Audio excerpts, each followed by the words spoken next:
Each time a woman stands up for herself, without knowing it or possibly claiming it, she stands up for all women.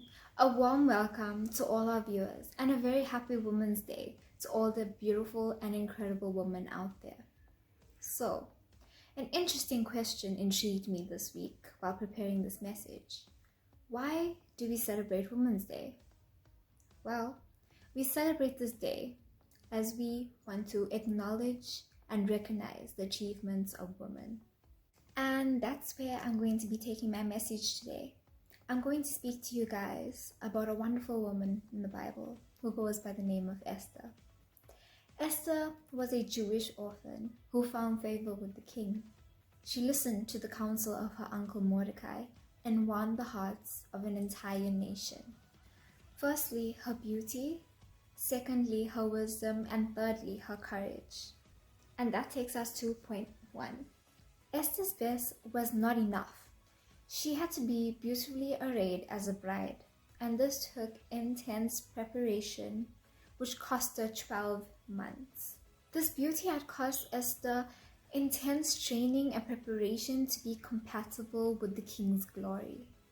Esther's beauty was endowed upon her by God, and so much so that she was the one chosen. She was also given favor with those who were conducting the choice. The Bible reminds us that outer beauty comes from material things, and inner beauty is unfading and comes from a quiet and gentle spirit, which is great in God's sight. Now we take it to point 2.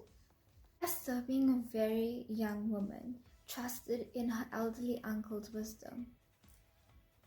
And that wisdom taught Esther to seek the heart of the king and not the splendor of his kingdom.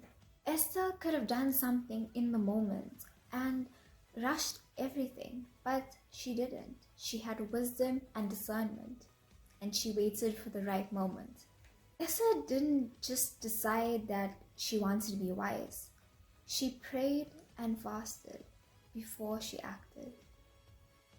That takes us to point 3. So, courage is mental or moral strength that is used to persevere in circumstances.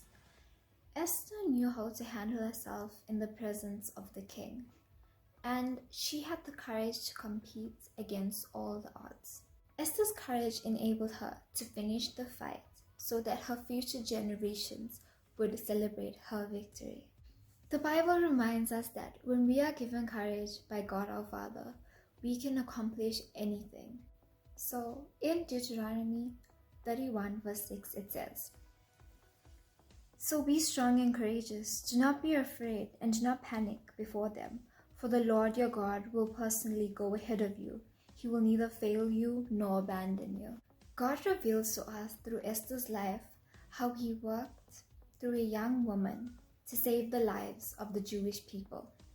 Lessons we can learn from today. Beauty is a gift, and everyone has their own beauty. And we should put in the effort and not just sit on it and expect results. You are strong, you are powerful, and the world may tell you that you are just a woman, but God used a woman to save a nation. So be like Esther and fear not.